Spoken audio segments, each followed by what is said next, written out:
കൂലിപ്പണിക്കാർ കേട്ടുക. എന്നാൽ ഈ വീഡിയോ അവർക്കുള്ളതാണ്. അവരെ പറ്റിച്ച് ജീവിക്കുന്ന വേറെ കുറച്ച് മുതലാളിത്ത വ്യവസ്ഥ ഉള്ള കുറച്ച് ആളുകളുണ്ട്. അവർക്കും കൂടെ ഉള്ളതാണ് ഈ വീഡിയോ. എന്റെ ഹസ്ബൻഡിന് അലുമിനിയം ഫാബ്രിക്കേഷൻ ആണ് പണി. ഇന്നലെ എന്റെ ഹസ്ബൻഡ് പണി കഴിഞ്ഞ് വന്നപ്പോ ഭയങ്കര ഡൗൺ ആണ്.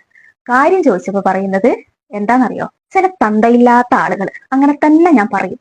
ഇവർക്ക് പണി പറയുമ്പോഴേ ഒരു പൈസ അഡ്വാൻസ് ഒക്കെ കൊടുത്ത് പെട്ടെന്ന് പണിയൊക്കെ തീർക്കാൻ പറയും. എന്നിട്ട് നമ്മൾ പടയേച്ചിട്ട് ഈ പണിയൊക്കെ തീർത്ത് കൊടുക്കും. വെക്ക് ഈ സമയത്തിന്റെ ഉള്ളിൽ ഇവരുടെ വീട് അങ്ങോട്ട് മൊഞ്ചാക്കി കൊടുക്കും. എന്റെ കബോർഡ് വർക്കും അലമാറിന്റെ കബോർഡ് വർക്കും അങ്ങനെയൊക്കെ ആയിട്ട് വീട് അങ്ങോട്ട് ഭംഗിയാക്കി കൊടുക്കും, ജിപ്സും കർട്ടനൊക്കെ ചെയ്തിട്ട്. എന്നിട്ട് ഇവരെ വീട് മൊഞ്ചായി കഴിയുമ്പോൾ ഇവരുടെ സ്വഭാവം ഉണ്ടല്ലോ, അത് വളരെ മൊഞ്ചില്ലാതാവും. നമ്മൾ ഒരു കല്യാണത്തിന് വിളിച്ചാലോ, ഒരു വിരുന്ന് പോകാൻ വിളിച്ചാലോ, ഒരു കുടുംബത്തേക്ക് പോകാൻ വിളിച്ചാലോ, എന്തിന് ഹോസ്പിറ്റൽ കേസിന് വിളിച്ചാൽ പോലും നമ്മുടെ ഭർത്താക്കന്മാർക്ക് വരാൻ ഒഴിവില്ല. കാരണം എന്താ? അവർക്ക് അർജന്റ് പണിയാണ്. അപ്പൊ നമ്മൾ തന്നെ ഓട്ടോ വിളിച്ചിട്ട് പോവുകയാണ് അവരുടെ തിരക്ക് നമ്മൾ മനസ്സിലാക്കിയിട്ട്. ഇങ്ങനെയൊക്കെ ഊണും ഉറക്കും ഇല്ലാതെ അവർ അധ്വാനിച്ചിട്ട് അവസാനം ഇവര് പൈസ ചോദിക്കുന്ന ഒരു സമയം വരാനുണ്ട്. ഒരു 25,000 ഉറുപ്പ്യന്റെ പണിയാണ് ഒരു വീട്ടിൽ ചെയ്തത് എന്നുണ്ടെങ്കിൽ ഇവരതിന് 5,000 6,000 ഉറുപ്പ്യ മുക്കിയിട്ട് ബാക്കി കൊടുക്കും.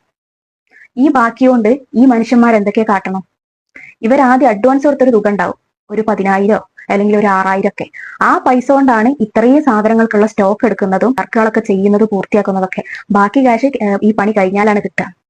അപ്പോൾ നമ്മൾ ഇടിപിടിച്ചിട്ടാണ് പണി കഴിക്കല്. എന്നിട്ട് കിട്ടുന്ന സംഭവമാണിത്. ആരെടുത്തുനിന്ന് അറിയോ? മിഡിൽ ക്ലാസ് ഫാമിലിന്റെ അടുത്തുനിന്നല്ല, കുറച്ച് പൈസ ഉള്ള കുറച്ച് ഹുങ്കുള്ള കുറച്ച് മനുഷ്യന്മാരുണ്ടല്ലോ, അവരുടെ അടുത്തുനിന്ന് കിട്ടുന്ന കൂലിയാണിത്. ഈ കടയിൽ സ്റ്റോക്ക് എടുത്ത കടയിൽ പൈസ കൊടുക്കണം. അയാൾ എനിക്ക് കുറച്ച് പൈസ തന്നിട്ടുള്ളൂ എന്ന് ആ കടയിൽ പോയിട്ട് ഈ മനുഷ്യന്മാർക്ക് പറയാൻ പറ്റൂല. കാര്യം ഈ പണക്കാര് മുങ്കുള്ള കുറച്ച് നാറികളുണ്ട്, അവർ ശ്രദ്ധിക്കാനാണ് പറയുന്നത്.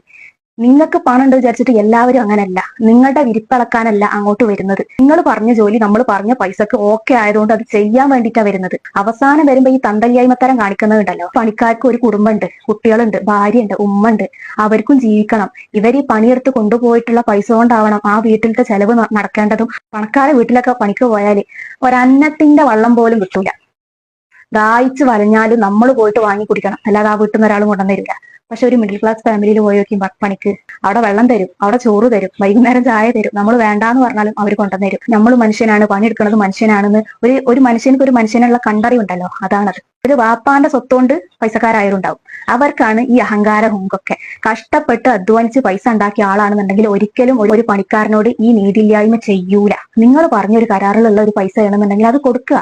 നിങ്ങളടുത്ത് ആ പൈസ ഇല്ലേ, പിന്നെ ആ പണി നിങ്ങൾ ചെയ്യിക്കരുത്. നിങ്ങൾക്ക് എപ്പോഴാണോ നിങ്ങളെ കയ്യിൽ ആ പൈസ കൊടുക്കാനുണ്ടാവുന്നത് അപ്പൊ നിങ്ങൾ ചെയ്യിക്കുക.